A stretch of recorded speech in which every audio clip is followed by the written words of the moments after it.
प्रभु राम देव भगवान अल्लाह खुदा ईश आदि नाम एक ही शक्ति के हैं। वो कैसा है, कहां है, कैसे मिलता है, किसने देखा है? ये प्रश्नवाचक चिन्ह पूर्ण रूप से हटाने के लिए अवश्य सुनिए जगत गुरु तत्वदर्शी संत रामपाल जी महाराज के अमृत वचन, सर्व पवित्र धर्मों के पवित्र शास्त्रों के आधार पर।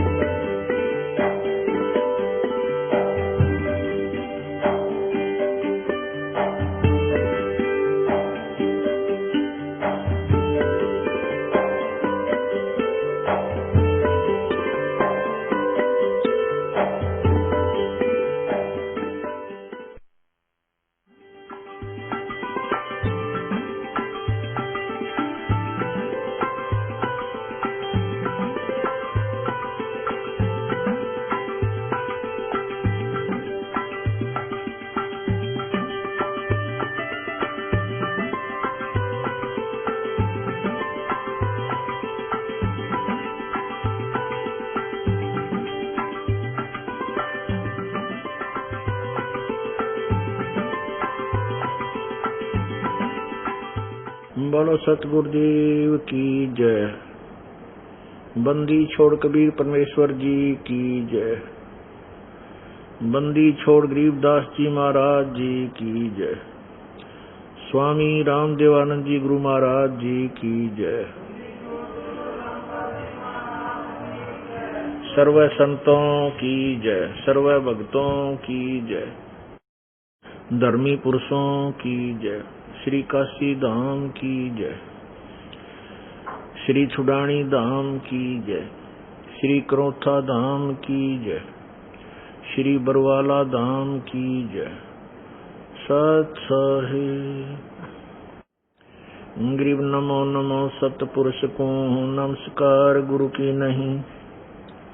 सुर नर मुनि जन साधुआं संतों सर्वजी नहीं। सतगुरु साहेब संत सब डंडो तुम प्रणाम। आगे पीछे मध्य हुए तिनको जा कुर्बान। नराकार निर्विषम काल जाल वैवंदनम। निर्लेपम निज निर्गुणम अकलनो बेसुंदनम। सोहम सुरति समाप्तम सकल समाना निर्तल। उज्ज्वल हिरंबर हरदमम बेपरवा अथा है वार पार नहीं मज्जतम। गरीब जो सुमर सिद्ध होई गणनायक गलताना। करो अनुग्रह सोई पारस पद परवाना। आदि गणेश मनाऊं गणनायक देवन देवा। चरण कमल लो लाऊं आदंत करूं सेवा। परम शक्ति संगीतम ऋषि दाता सोई। अवगत गुण अतीतम सतपुरुष निर्मोही। जगदम्बा जगदीशम मंगल रूप मुरारी। तन मन अर्पों शीशम भक्ति मुक्ति भंडारी। सुर नर मुनि जन ध्यावे ब्रह्मा विष्णु महेशा। शेष शेष मुख गावे पूज्य आदि गणेशा। इंद्र कुबेर सरीखा वरुण धर्म राजावे। समर्थ जीवन जी का मन इच्छा फल पावे। 33 कोटि आधारा जावे से 88। उतरे बहु जल पारा कट है यम की फांसी। 33 कोटि आधारा जावे से 88। उतरे बहु जल पारा कट है यम की फांसी। सत साहिब कर जोरों विनती करूं। धरूं चरण पर शीश। गुरु जी राम देवानंद जी महाराज ने दियो नाम बख्शीश। कोटि कोटि सिजदा करूं। कोटि कोटि प्रणाम। चरण कमल में राखियो मैं। बंदी जाम गुलाम। कुत्ता तेरे दरबार का। मोतिया मेरा नाम, गले प्रेम की जेवड़ी, जहाँ खेचो वहाँ जाऊं। तो करो तो बावड़ू, दूर दूर करो तो जाऊं।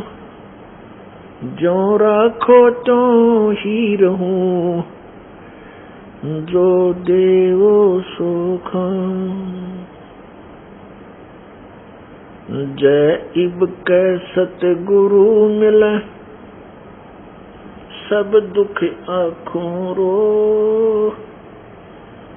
चरणों ऊपर शीश धरूं, कहूँ जो कहनी हो। कबीर साईं मिलेंगे, पूछेंगे कुशलात।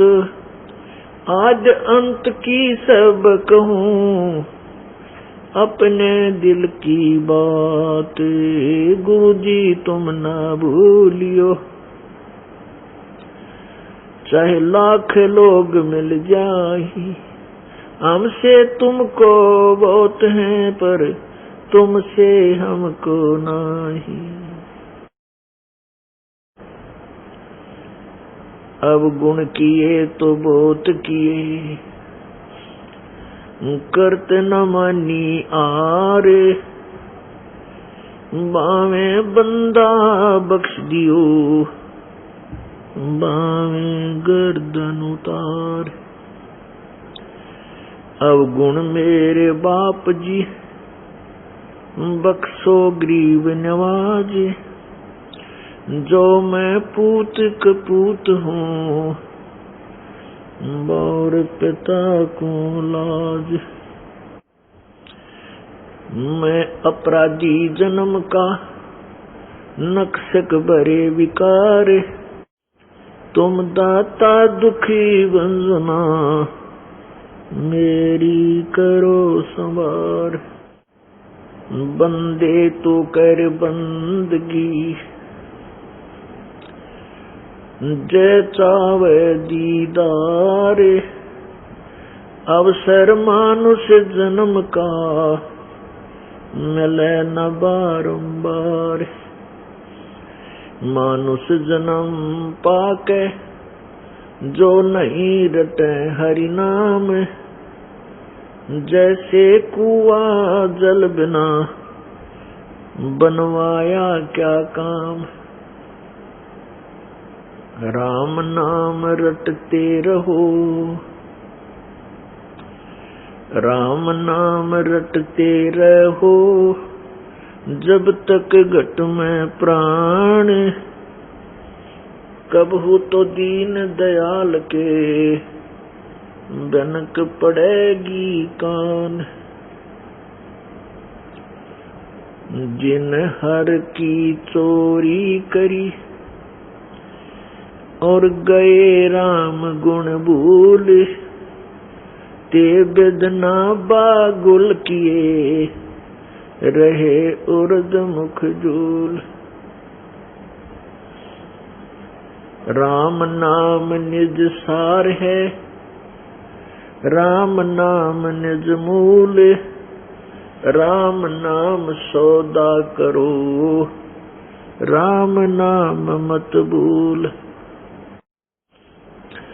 आए हैं सो जाएंगे, राजा रंक फकीर। एक सिंहासन चढ़ चले, एक बंदे जात जंजीर। राम रटत कोढ़ी भलो, चू चू पड़े जो चाम। वो सुंदर शरीर किस काम का, जा मुख नाही नाम। राम रटत दारिद्र भला, टूटी घर की छान। वो सुंदर महल किस काम के, जा भक्ति नहीं भगवान। राम रटत कन्या भली, साकट बलो न पूत। जैसे छेरी के गल में गल थना, जिसमें दूध ना मूत। पूर्ण ब्रह्म कृपा निदान, सुन के सो करतार। गरीब दास मुझ दीन की, रखियो वोत संवार। परम पिता परमात्मा परमेश्वर कबीर देव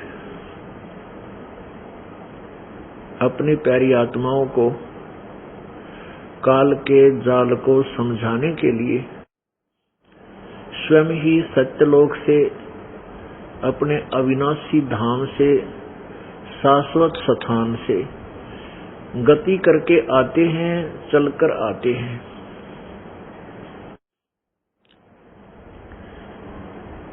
और वो उन पुण्यात्माओं को मिलते हैं जो प्रभु के चरणों में कभी किसी युग में रहे थे और मोक्ष प्राप्त नहीं कर पाए। उन प्यारी आत्माओं को अपने यथार्थ ज्ञान से परिचित कराते हैं और फिर अपने निज स्थान को प्रत्यक्ष दिखाते हैं, प्रत्यक्ष कराते हैं, साक्षात कराते हैं और अपने सामर्थ्य से परिचित कराते हैं उन पुण्यात्माओं को जो गिनती में कुछ ही होती हैं। फिर वो महापुरुष, वो संतजन उस परमेश्वर की महिमा का पूरे विश्व में ढोल पीटते हैं, गुणगान करते हैं। परंतु अज्ञानी ऋषियों, संतों, गुरुओं द्वारा फैलाया गया ये भ्रमित ज्ञान परमात्मा के यथार्थ ज्ञान को, सत्य ज्ञान को, तत्व ज्ञान को जन साधारण तक नहीं जाने देता। कारण क्या रहता है कि जब तक मानव समाज शिक्षित नहीं है और जब तक तत्वदर्शी संत हमें नहीं मिलता है तो हम किसी भी सदग्रंथ को समझ नहीं सकते। चाहे हम किसी भी भाषा से परिचित हैं, भाषा एक मीडिया है, माध्यम है अपने विचारों को दूसरे तक पहुंचाने का। भाषा का केवल इतना ही काम है।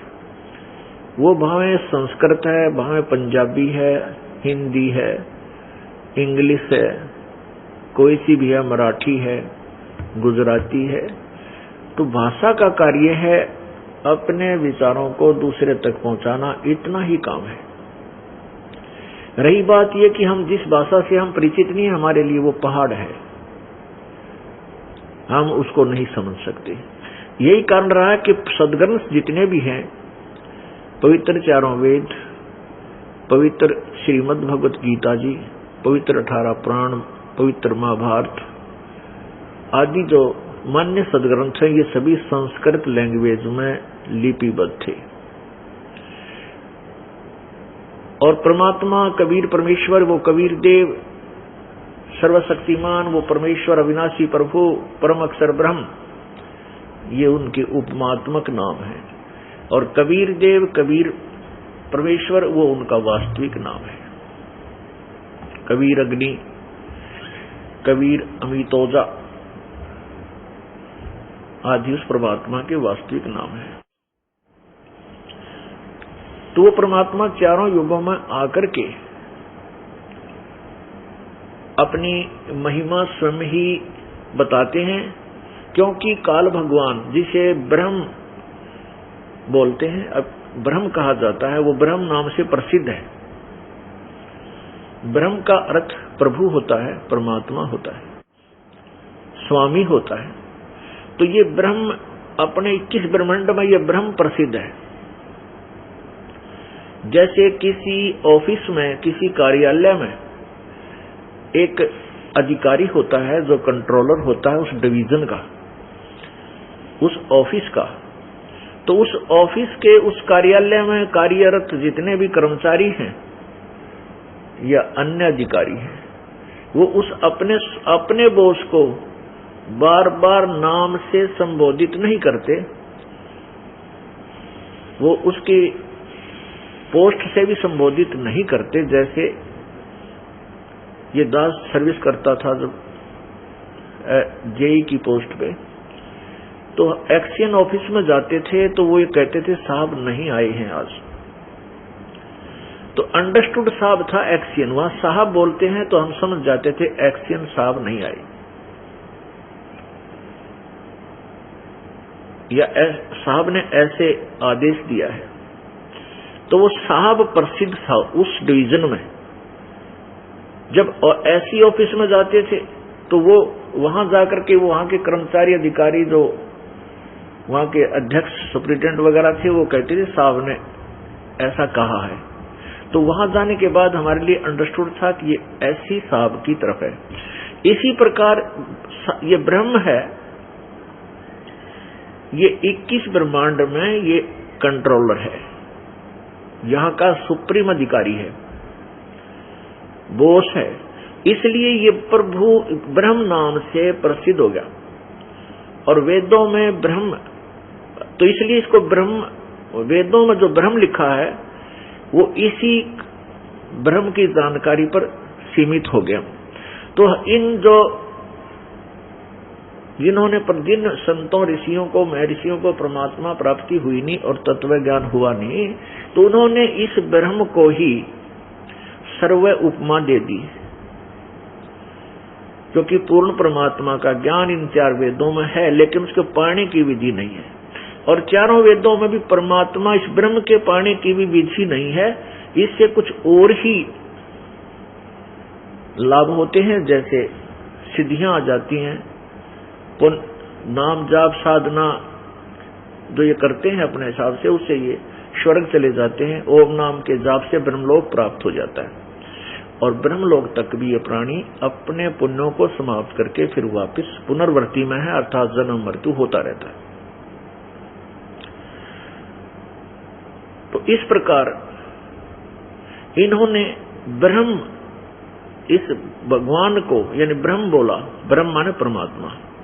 तो इस काल को जो ज्योति निरंजन है, 21 ब्रह्मांड का स्वामी है, प्रभु है, इसको ब्रह्म नाम से प्रसिद्ध कर दिया कि ब्रह्म, ये ब्रह्म ही सब कुछ है, ब्रह्म ही ऐसा करता है, ब्रह्म ही उत्पत्ति करता है, यही पालन करता है, ये स्थिति करता है, यही मारता है, यही ब्रह्मा रूप से उत्पत्ति करता है, यही विष्णु रूप से पालन करता है, शिव रूप से संहार करता है, ये ब्रह्म है, वो निराकार है।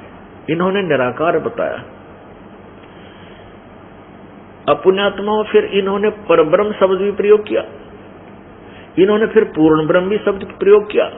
इससे ऑटोमेटिकली सिद्ध हो गया कि एक ब्रह्म, तो परब्रह्म माने ब्रह्म से कोई और भी ब्रह्म है, भगवान है, प्रभु है, परब्रह्म। दूसरा अन्य, जैसे एक दादा एक परदादा, तो दादा को और परदादा को हम एक नहीं कह सकते। इसी प्रकार हमारे सदगुरु सही ज्ञान दे रहे हैं, लेकिन ये ऋषि महर्षि तत्व ज्ञान के अभाव से और ये गुरुजी नकली, ये परमात्मा के यथार्थ ज्ञान को, वेदों और गीता जी के ज्ञान को भी नहीं समझ सके, ये नहीं परिचित हो सके। इन्होंने अपनी अज्ञान सोच को, अपने अज्ञान सिद्धांत को जन साधारण में प्रवेश कर दिया और ठोक ठोक कर भर दिया हजारों वर्षों से। अब वो अज्ञान हटाने के लिए परमेश्वर कबीर जी ने इस दास की ड्यूटी लाई। अब इस समय में लगाई है कि जब आप जी शिक्षित हैं, परमेश्वर ने 600 वर्ष पहले आकर के अपनी प्यारी आत्मा, अपने श्रेष्ठ भक्त धर्मदास जी को ये ज्ञान जो आज दास आपको, वो 5वां वेद सवसम वेद, जो सच्चिदानंद घन परमेश्वर की वाणी जो आज दास को पढ़ पढ़ कर सुना रहा है और वेदों से उसको प्रत्यक्ष कर रहा है, वेदों में दिखा रहा हूं, आपको साक्षात्कार करा रहा हूं कि परमेश्वर कबीर जी ने अपने सवसम वेद में आज से 600 वर्ष पहले सन 1318 के बाद जो और 1518 से पहले तक 1398 से लेकर 1518 तक परमात्मा 120 वर्ष तक यहाँ सहशरीर आए थे। सहशरीर अपने मनुष्य जैसे ही जैसा उनका शरीर है उसको हल्का सरल करके हल्के तेजपुंज का शरीर धारण करके, वैसे तो परमात्मा का जो वहां स्तलोक में बहुत ही तेजों में शरीर है उसको ये चरम दृष्टि नहीं देख सकती, सहन नहीं कर सकती, तो हल्का करके अपने स्वरूप को सरल करके साधारण बना करके वो मनुष्य जैसा आज्ञा बना करके प्रकट होते। तो उसमें 120 वर्ष तक परमात्मा ऐसे ही एक संत भक्त और तत्वदर्शी संत की भूमिका वो करके गए।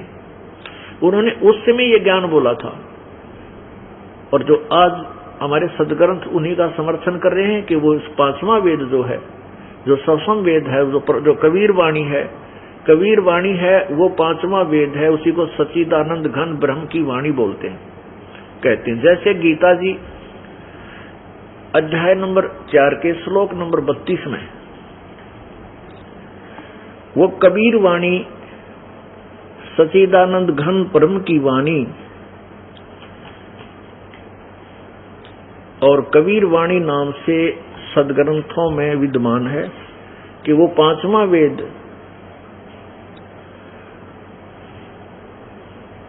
जिसके विषय में पवित्र गीता जी अध्याय नंबर 4 के श्लोक नंबर 34 में कहते हैं और यजुर्वेद अध्याय नंबर 40 के श्लोक नंबर 10 और 13 में स्पष्ट किया है कि उस तत्व ज्ञान को परमात्मा के विषय में जो विशेष जानकारी है, सत्य जानकारी है, उसके विषय में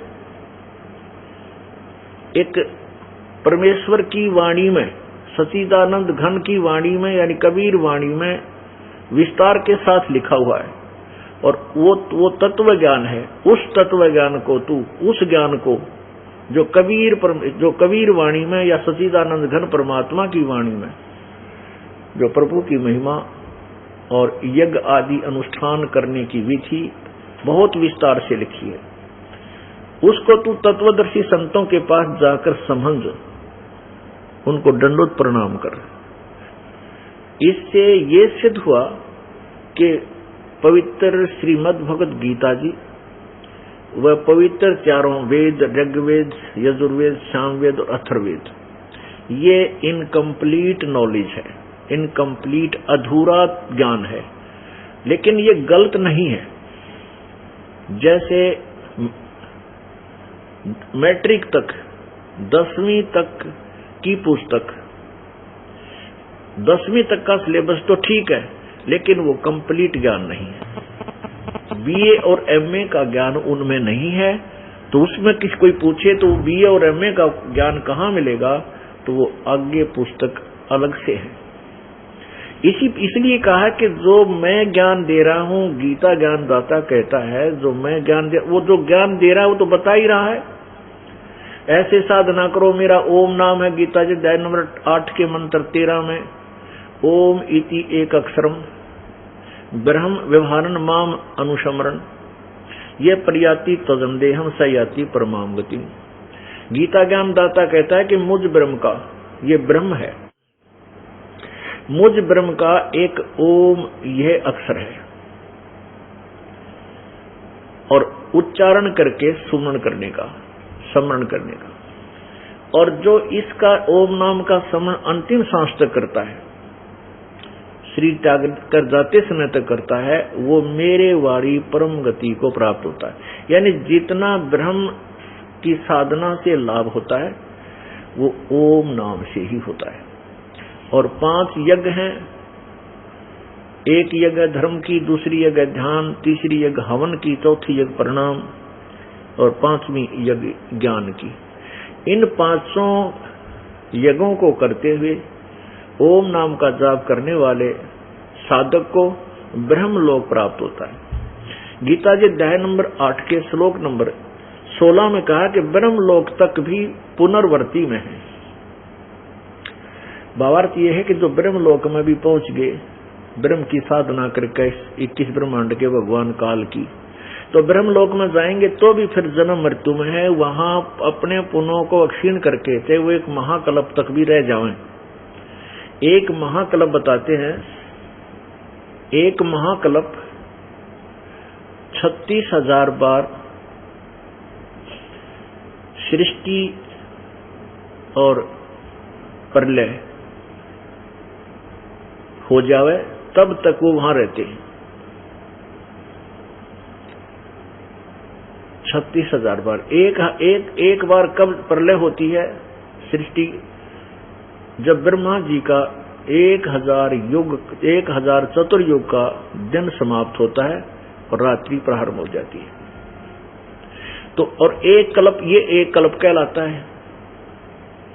और 36,000 बार जो उत्पत्ति प्रलय हो जाती है वो एक महाकल्प कहलाता है। तो ब्रह्मलोक में गए हुए फिर भी जन्म मृत्यु में आते हैं। इसलिए गीता जी अध्याय नंबर 15 के मंत्र नंबर 1 में कहा है कि उस तत्वदर्शी संत की पहचान ये है कि उल्टे लटके संसार रूपी वृक्ष के सर्वांग सहित ज्ञान देगा। भाई उस उल्टे लटके संसार रूपी वृक्ष के वो जड़ रूप कौन है, यानी कहां जो उसको खुराक देता, पूरे संसार का पालन करता, वो कौन भगवान है, जड़ कौन, मूल कौन है, और तना क्या है, और डार क्या है, और शाखा कौन और पत्ते कौन है, जो ये बता दिए सवेदवित। उसके पश्चात अब तत्वदर्शी संत बता दिया कि वो तत्वदर्शी संत होगा जो पूरे संसार रूपी वृक्ष की जानकारी न्यारी न्यारी भिन्न भिन्न बताओगा विस्तार से। सवेदवित अर्थात वो तत्वदर्शी संत है। और ये परमेश्वर कबीर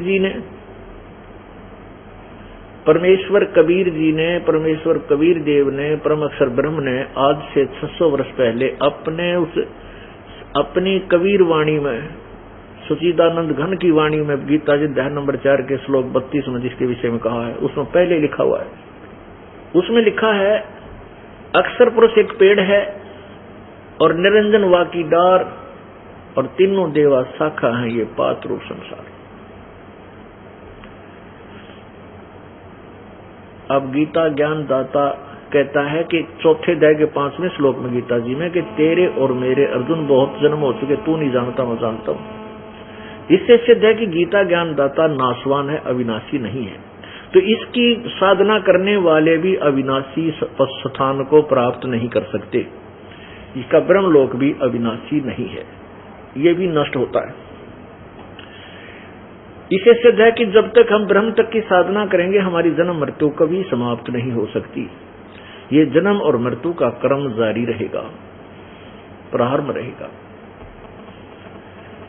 इसलिए गीता जी अध्याय नंबर 4 के श्लोक 34 में कहा कि उस पूर्ण परमात्मा के जो चौथे अध्याय के 32वें श्लोक में उस सच्चिदानंद घन की वाणी में जो ज्ञान और विस्तार से सब अनुष्ठान करने की लिखा है, उस परमात्मा के जो गीता जी अध्याय नंबर 4 के श्लोक 32 में बताया है कि सच्चिदानंद घन की वाणी में ये अनुष्ठान कोई ऐसे करता है, ऐसे करता है, सारे विस्तार से लिखे और उनकी लाभ हानि भी बताई है कि जो ऐसे साधना करता है उसका क्या लाभ है, कोई ऐसे करता है उसका क्या हानि है, ये साधना ठीक है कि नहीं। जो कोई ऊपर को पैर करता है, कोई योग अभ्यास योगासन पर ही अटका बैठा है, कोई केवल जो है अहिंसावादी ही है। अहिंसावादी होना आवश्यक है, ये एक भक्ति का अंग है, लेकिन केवल एक ही जो साधना तुम करते हो, कोई देवताओं की पूजा करता है, कोई केवल तपस्या करता है, घोर तप करता है, ये साधनाएं इनके विषय में एक स्थान पर और लिखा हुआ है। उसको विस्तार के साथ उस परमात्मा की सच्चिदानंद घन की वाणी में विस्तार से लिखे हुए हैं। और उस ज्ञान को तू तत्वदर्शी संतों के पास जाकर समझ, चौथे अध्याय के 34वें श्लोक में कहा है।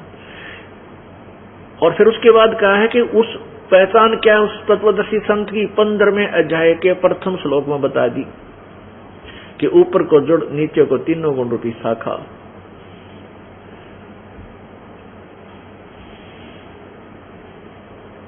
इसको जो संत तत्व से जानता है, विस्तार से जानता है, उसके सभी छंदों से परिचित है, उनके विभागों से परिचित है, सवेदवित व तत्वदर्शी संत। इसलिए कहा गीता जी अध्याय नंबर 15 के श्लोक नंबर 4 में कहा है कि जब तुझे तत्वदर्शी संत प्राप्त हो जा और इस अज्ञान रूपी उलझी हुई गुत्थी को उस तत्व ज्ञान रूपी शस्त्र से काट के 3 में लिखा है, 15 में जाएगा 3 में गीता जी में। अब चौथे में कहा कि उसके पश्चात उस परम पद परमेश्वर की खोज, उस परमेश्वर के उस परम पद की खोज करनी चाहिए जहां जाने के बाद फिर प्राणी कभी लौटकर संसार में नहीं होते और आते, अर्थात उनका पूर्ण मोक्ष हो जाता है। और जिस परमेश्वर ने इस संसार रूपी वृक्ष की रचना की है, अर्थात जो सारी सृष्टि का रचनहार है, और गीता ज्ञान दाता कहता है कि मैं भी उसी की शरण में हूं और उसी की पूजा करनी चाहिए। गीता जी अध्याय नंबर 18 के श्लोक नंबर 62 में कहा कि अर्जुन तू सर्वभाव से उस परमेश्वर की शरण में जा जिसकी कृपा से ही तू परम शांति और शाश्वत स्थान यानी उस सदा रहने वाले सनातन परम धाम सतलोक को प्राप्त हो जाएगा, तेरी फिर जन्म मृत्यु कभी नहीं होगी। पुण्यात्मा, इसलिए फिर गीता जी अध्याय नंबर 18 के श्लोक नंबर 66 में कहा है कि सर्वधर्मान परित्यज माम एकम शरणम व्रज। इसका संबंध गीता जी अध्याय नंबर 18 के श्लोक 62 से है कि वो जो और परमात्मा है जो गीता ज्ञान दाता से अन्य है, उसकी शरण में जाने के लिए कहा है। उसी के विषय में यहां कहा है 18 में जाएगी 66 में कि मेरे सतर के, मेरे ब्रह्म लेवल के जो तन ओम नाम का जाप किया और ये 500 यज्ञ की, इन सब को, सब पूजाओं को मेरे में छोड़ दे, त्याग दे, और एकम शरणम व्रज। एकम माने अद्वितीय, जिसके समान कोई दूसरा ना हो, अद्वितीय यानी उस पूर्ण परमात्मा परम अक्षर ब्रह्म की शरण में जा। जिस परम अक्षर ब्रह्म के विषय में गीता जी अध्याय नंबर 8 के और श्लोक नंबर 3 में कहा है। गीता जी अर्जुन ने गीता जी अध्याय नंबर 8 के मंत्र नंबर 1 में पूछा है कि प्रभु आपने जो गीता अध्याय नंबर 7 के श्लोक 29 में तत्ब्रह्म का और अध्यात्म का आदि का ज्ञान किया है कि संपूर्ण अध्यात्म ज्ञान को जो समझ लेता है, तत्ब्रह्म को जान लेता है, तो वो फिर जरा मन से छूटने का ही प्रयत्न करता है। तो 8वें अध्याय के प्रथम मंत्र में पूछा है कि किम तत्ब्रह्म, वो तत्ब्रह्म कौन है? वो तत्ब्रह्म माने वो परमात्मा जिसके विषय में 18वें अध्याय के 62वें श्लोक में कहा कि उस परमेश्वर की शरण में जा। तो वो किम तत्ब्रह्म, वो तत्ब्रह्म कौन है? गीता जी अध्याय नंबर 8 में मंत्र नंबर 3 में गीता ज्ञान दाता ने कहा कि वो परम अक्षर ब्रह्म है।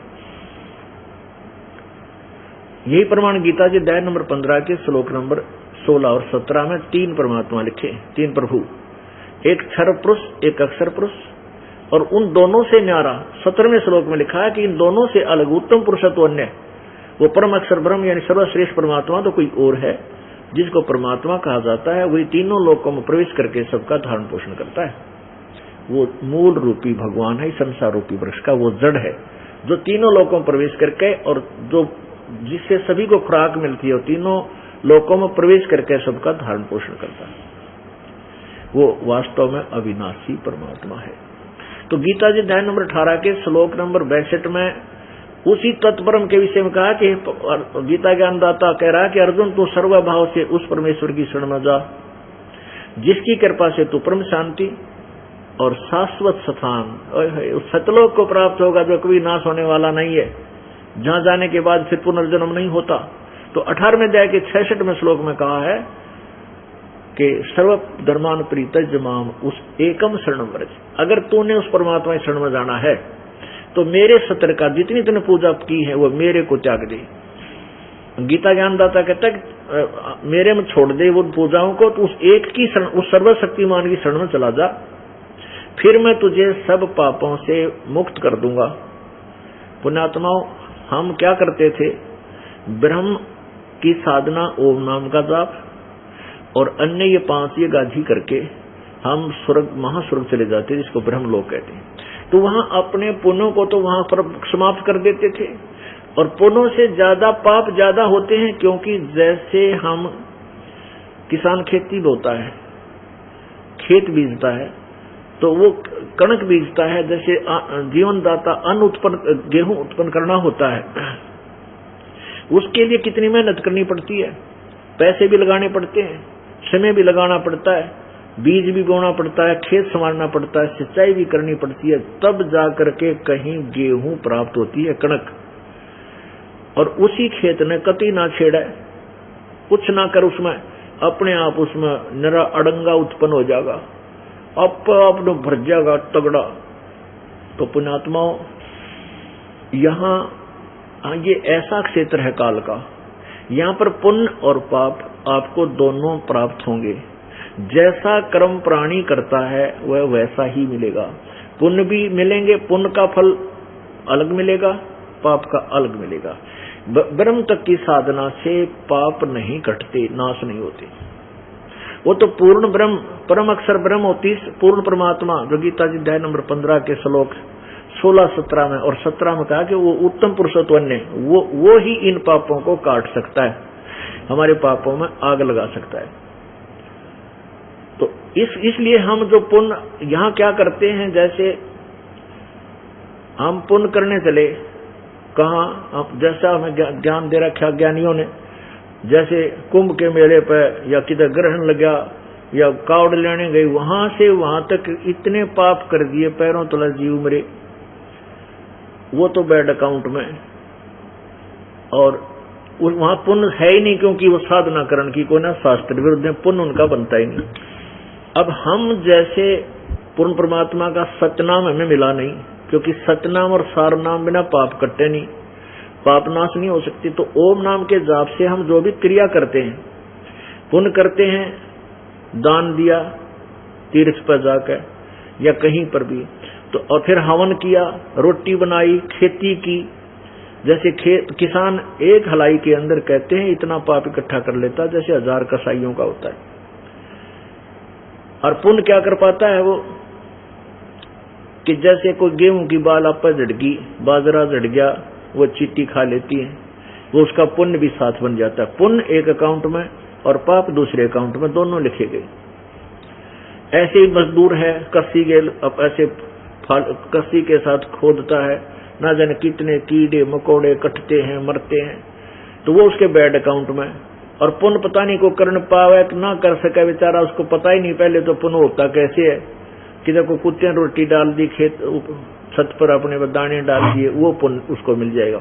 पाप तो हो गए ढेर सारे और पुण्य नाम मात्र।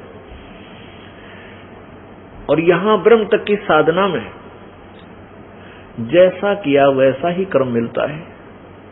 केवल पूर्ण ब्रह्म, परम अक्षर ब्रह्म, वो सत्य पुरुष कबीर देव की साधना से हमारे पाप नाश होते हैं, पुण्य शेष रह जाते हैं।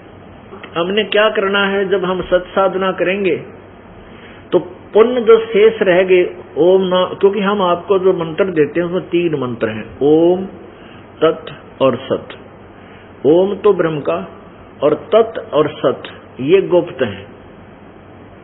ओम तत्सत, ओम तत्सत ये कोई नाम जाप नहीं है। ओम तो ठीक है, ये ब्रह्म का जाप है। तत् ये परब्रह्म का जाप है। जैसे गीता जी अध्याय नंबर 15 के श्लोक नंबर 16 में क्षर पुरुष और अक्षर पुरुष, क्षर पुरुष ये क्षर ब्रह्म और अक्षर पुरुष ये अक्षर ब्रह्म, ये 2 प्रभु हैं। इस क्षर पुरुष का नाम है, मंत्र है जाप करने का ओम, और अक्षर पुरुष का जाप है तत्। वो ये दास बताएगा, ये कोड वर्ड है, वो मंत्र वास्तविक कोई और है जो सांकेतिक नाम है। और जो तीसरे नंबर का भगवान है, परमात्मा है, गीता जी अध्याय नंबर 15 के श्लोक नंबर 17 में कि उत्तम पुरुषत्व अन्य परमात्मा उदारते। और ये लोक तरम आविश्य विभर्ति अवय ईश्वर है, जो तीनों लोकों में प्रवेश करके सबका धारण पोषण करता, वो अविनाशी परमात्मा। तो ऊपर ले उन दोनों से, क्षर पुरुष और अक्षर पुरुष से कोई और है, वो परम अक्षर ब्रह्म है, परम अक्षर पुरुष है। उसका नाम सत्य, उसका मंत्र सत्य है। ये सत्य भी सांकेतिक है, ये दास बताएगा, वो मंत्र कोई और है। इन तीनों मंत्रों के जाप से हम परमात्मा पूर्ण ब्रह्म को प्राप्त करेंगे। गीता जी अध्याय नंबर 17 के श्लोक नंबर 23 में कहा है, ओम तत्सत इति निर्देश ब्रह्मण त्रिविध समर्थ है, ब्राह्मणा तेन वेदा च विहिता यगा पुरा। सृष्टि के आरंभ में विद्वान पुरुष जो तत्व ज्ञान से परिचित कबीर परमेश्वर की शरण में आए हुए थे, वो इसी मंत्र के आधार से परमात्मा पूर्ण की साधना करते थे। तो पुण्यात्मा कहने का भाव ये है कि हम गीता जी अध्याय नंबर 18 के श्लोक नंबर 66 में कहा कि सर्व धर्मान परित्यज माम एकम शरणं व्रज। तो हम वो क्या कह रहा है कि मेरे सत्र के जितने भी पुण्य हैं, जो तेने धार्मिक कर्म किए हैं, ओम नाम का जाप 500 यज्ञ आदि, तो मुझे त्याग दे, तो मैं तुझे सब पापों से मुक्त कर दूंगा। पुण्यात्मा हम क्या करते थे, पुण्य तो स्वर्ग में, महास्वर्ग में बर्बाद किए, नष्ट किए, खा खर्चे। जैसे रेस्टोरेंट में जाके 1 महीना रुका हुआ कि हिल स्टेशन पर पहाड़ी इलाके में सैर सपट्टे करता रहे, और पूंजी जो लेके गया था वह बर्बाद हो जाती है। वहां कमाई, वहां अपना कर्म क्षेत्र नहीं है।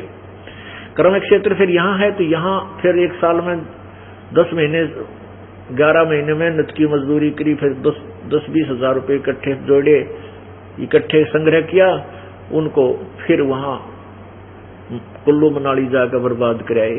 हम ऐसे करते रहे। तो पूर्ण परमात्मा की भक्ति से, इस ब्रह्म तक की साधना करने से, पूर्ण परमात्मा की भक्ति ना करने से हम स्वर्ग जाते थे। इस ब्रह्म परमात्मा की ब्रह्म की साधना करके, काल भगवान की, काल ब्रह्म की, काल भगवान की साधना करके हम महास्वर्ग पहुंच जाते। महास्वर्ग के बाद फिर पृथ्वी पर आते, पृथ्वी पर आने के बाद फिर दोबारा फिर नरक में जाते, पुण्यों को, पापों को भोगने के लिए। और नरक में से आने के बाद फिर हम 84 लाख प्रकार के इन प्राणियों के शरीरों में कष्ट उठाते, उन पापों को भोगने के लिए। फिर कभी टर्न वाइज नंबर मिलता मनुष्य का। ये विधान बनाया है परमेश्वर ने कि एक इस जीवात्मा को 84 जो सत साधना नहीं करता, ब्रह्म तक की साधना करता है, तो उसको पुण्य के आधार पर हो सकता है 1, 2, 10, 20, 50 जन्म भी मिल सकते हैं मनुष्य के, लेकिन वो फिर दोबारा पाप भोगने के लिए नरक भी जाएगा, 84 लाख प्रकार के प्राणियों के शरीर भी धारण करेगा। उसके बाद फिर उसके कुछ पुण्य ऐसे शेष रख लिए जाते हैं जिनके आधार से उनको फिर टर्न वाइज एक नंबर मनुष्य का फिर मिलेगा जन्म। उस जन्म में उसको हो सकता है परमात्मा की सत्साधना मिले, ब्रह्म तक की भी ना मिले। जैसे गीता जी अध्याय नंबर 7 के श्लोक नंबर 19 में गीता ज्ञान दाता कहता है कि बहुनाम जन्मानाम अंते ज्ञानमान माम प्रपत्ते, और वासुदेव सर्वमिति समात्मा सुदुर्लभ है कि बहुत के जन्म जन्मों के मनुष्य के कितने जन्म पा लेता है, किसी एकाध जन्म में ये ज्ञानी आत्मा मेरे तक की साधना करते हैं, मेरी पूजा करते हैं, मेरी उपासना करते हैं। और ये बताने वाला साधु संत बहुत ही दुर्लभ है कि नहीं, पूजा करने के योग्य तो कोई और परमात्मा है। वासुदेव सर्वमिति, वासुदेव का अर्थ है जो सर्व का कंट्रोलर, कुल का मालिक, सर्वव्यापक, सबका धारण पोषण करने वाला, वो वही पूजा के योग्य है, वही मोक्षदायक है, वही पाप नाशक है।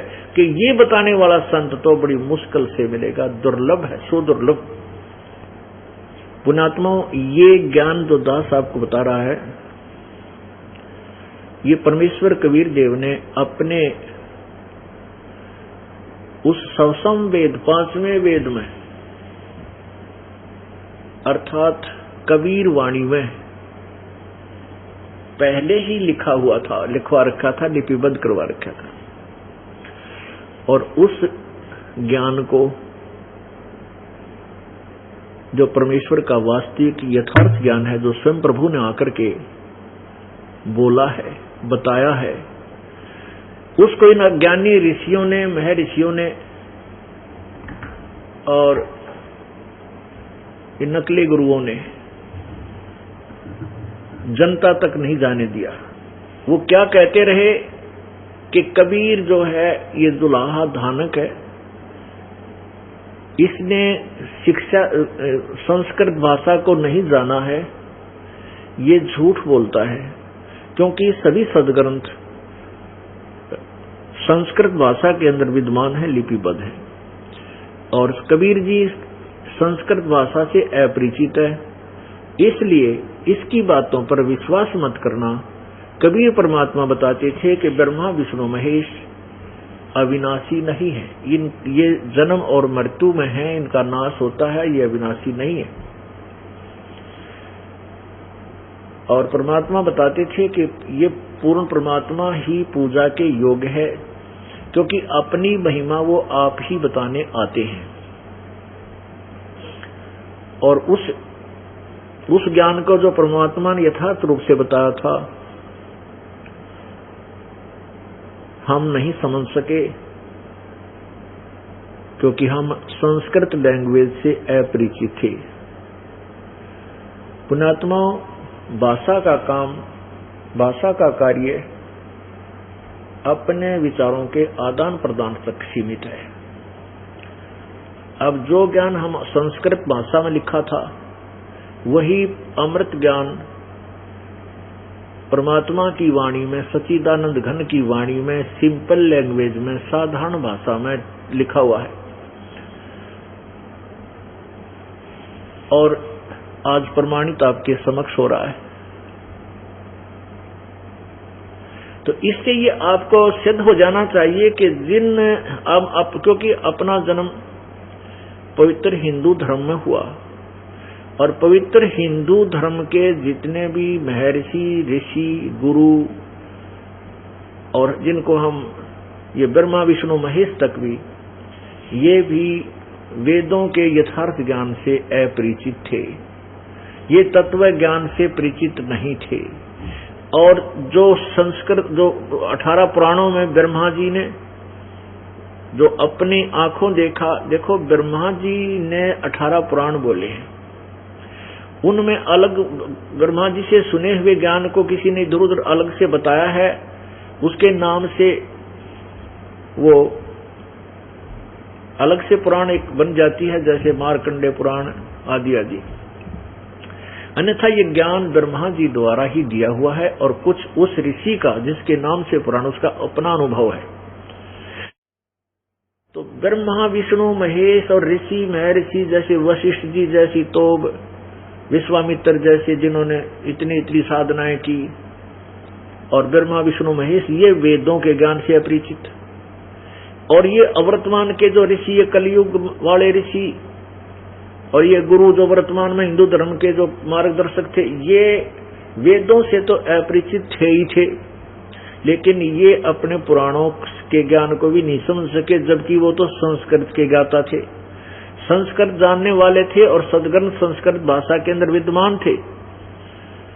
वो उसको नहीं समझ सके, क्योंकि उनके पास ये तत्व ज्ञान नहीं था, 5वें वेद का ज्ञान उनके पास नहीं था, और तत्वदर्शी संत उन्हें मिला नहीं।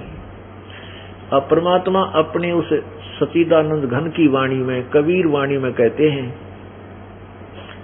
भाई सतगुरु बिन काहुन पाया ज्ञाना, जो थो था बोछड़े मूड किसाना। गुरु बिन वेद पढ़े जो प्राणी, समझे न सार रहे अज्ञानी। अब क्या बताया है? परमात्मा खुद कहते हैं कि सतगुरु बिन काहू न पाया ज्ञाना, जैसे थोथा बुस छड़े मूड किसाना। पुण्यात्मा, वैसे किसान तो थोथे बुस को नहीं छिड़ता, क्योंकि तो परिचित होता है। मूड अज्ञानी या भांग पी रहा हो, कति का बोली बूझ कि तो लठ मारन लाग जा जोड़े पे, या भूस करने कूट रहा हो, तो वो ठीक व्यक्ति नहीं है, वो तो वही मूडी है, और उसने ज्ञान कति नहीं। तो ऐसे ही ये जितने भी संत ऋषि महर्षि थे, वेदों की आड़ में अज्ञान ठोक गए, ये मूड थे, अज्ञानी थे। ब्रह्मा विष्णु महेश तक भी वेदों के ज्ञान से अपरिचित थे। और ये नकली गुरु में ऋषि ये वर्तमान के जो कलयुग के, ये वेदों के तो आसपास भी नहीं, लेकिन ये अपने सब ये क्या नाम है, पुराण तो बिल्कुल स्पष्ट बताते हैं, इन पुराणों से भी अपरिचित थे कि ब्रह्मा विष्णु महेश कोई अजरो अमर बतावें, इनकी कोई माता पिता नहीं, जबकि हमारे पुराण बता रहे हैं इनके माता पिता हैं, इनका ये जन्म मृत्यु के अंदर ये स्वयं स्वीकार करें। अब देखिएगा थोड़ा सा प्रमाण, जब तक हम आंखों नहीं देखेंगे ये बातें बहुत चुभेंगी, क्योंकि हमने ब्रह्मा विष्णु महेश जी को बहुत ही सुप्रीम मान रखा है। अब इनको कैसा मान रखा है हमने, आप देखिएगा श्रीमद् देवी भागवत, पहले तो इसमें ये दिखाते हैं कि ब्रह्मा विष्णु महेश भी वेदों से अपरिचित थे, क्योंकि ये शब्द जो दास ने बोला है कि ब्रह्मा विष्णु महेश और विश्वामित्र जैसे ऋषि और ये सतयुग के जितने ब्राह्मण को चाहे ऋषि को हो, एक ही बात है, तो ये अज्ञानी थे, मूढ़ थे, वेद ज्ञान से अपरिचित थे। यानी जिसको वेद ज्ञान नहीं वो मूढ़ ही है, अपरिचित, क्योंकि आध्यात्मिक ज्ञान चारों वेदों से प्रारंभ है। ये मैट्रिक तक का सिलेबस है, 10वीं तक का पाठ्यक्रम है, और सौसम वेद में उसमें वो जहां वेद अपनी नेति कह देते हैं, जैसे गीता जी अध्याय नंबर 4 के श्लोक 34 में, यजुर्वेद अध्याय 40 के मंत्र 10 और 13 में कहा है कि उस तत्व ज्ञान को, यानी परमात्मा के विषय में पूर्ण जानकारी तो तत्वदर्शी संत वो धीराणाम, वो तत्वदर्शी संत देंगे, बताते हैं, उनसे सुनो। इससे सिद्ध है कि ब्रह्म ने जो लिखना था, बोलना था, चारों वेद बोल दिए, गीता जी बोल दी, ब्रह्म ने ही बोली गीता जी श्री कृष्ण में प्रवेश करके, और चारों वेद भी ब्रह्म ने बोले। तो वो वेद बोलने वाला ब्रह्म कह रहा है कि और ज्ञान है, वो तत्वदर्शी संत जानता है, उनसे सुनो। तो ये मैट्रिक तक का सिलेबस है, लेकिन गलत नहीं। और इस वेदों के ऊपर का जो ज्ञान है वो ये दास बताएगा, क्योंकि परमात्मा ने स्वयं आकर के उस सौसम वेद में बोल रखा है। और रही बात ये पुराणों के जानने की, ये वर्तमान के ऋषि और ये हमारे पवित्र हिंदू धर्म के गुरु, ये संस्कृत के जानने वाले थे तो भी इससे अपरिचित थे कि वेद पुराणों में क्या लिखा है। वेद तो वो समझ ही नहीं सकते थे, क्योंकि ब्रह्मा विष्णु महेश ही नहीं समझ सके, और ये पुराणों में क्या लिखा है ये भी नहीं समझ सके। अगर इन्होंने जाना होता तो हमें बताते कि ब्रह्मा विष्णु महेश नासवान है, इसके माता पिता हैं। इससे सिद्ध है कि हमारे को अभी तक इन अज्ञानी गुरुओं ने भ्रमित रखा, तो हमारे मनुष्य जीवन को बर्बाद कर दिया। जब इनको मूल ज्ञान ही नहीं है, ये हमारे थ्योरी से परिचित नहीं है, तो इनके पास प्रैक्टिकल क्या होगा, अंडरस्टूड है। जब इनके पास इनको पाठ्यक्रम का ज्ञान नहीं है, तो इन्होंने जो वेदों गीत अपने सदग्रंथों को ये परिचित ही नहीं है, तो इन्होंने हमें भक्ति की विधि क्या बताई होगी, व्यर्थ, शास्त्र विरुद्ध। तो जिसके कारण हम कभी पितर बने, भूत बने, फिर उनके श्राद्ध निकलवाने लगे और नया तरीका ढूंढ लिया जो वेदों में नहीं लिखा, जो शास्त्र विरुद्ध है, तो उसमें उलझाए रखा हमारे। अब देखिएगा, ब्रह्मा विष्णु महेश को वेद ज्ञान नहीं था, ये आपके समक्ष पर पहले ये प्रमाण करते हैं। श्री देवी मद भागवत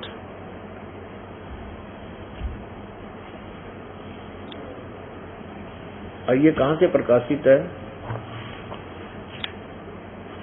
ये देखिएगा, हनुमान प्रसाद पोदार, चमनलाल गोस्वामी ये संपादक हैं, और इसके प्रकाशक व मुद्रक हैं गीता प्रेस गोरखपुर, गोविंद भवन कार्यालय कोलकाता का संस्थान। इसके पृष्ठ 28 पे देखिएगा, पुण्यात्मा कोई भी ज्ञान है हमें सदग्रंथों की आड़ देकर ही बताया गया है कि पुराण में ऐसा लिखा है। उसमें ये है 28 पृष्ठ, शकंद प्रथम, और यहां देखिएगा, नारद जी ने कहा, महाभाग व्यास जी, तुम इस विषय में जो पूछ रहे हो ठीक यही प्रश्न मेरे पिताजी ने भगवान श्री हरि से यानी विष्णु जी से किया था। देवादिदेव भगवान जगत के स्वामी हैं, लक्ष्मी जी उनकी सेवा में उपस्थित रहती हैं, आदि आदि। आगे देखना, उनकी ऐसे जगत प्रभु भगवान श्री हरि यानी विष्णु जी महान तप कर रहे थे, उनकी समाधि लगी थी। यह देखकर मेरे पिता ब्रह्मा जी को बड़ा आश्चर्य हुआ।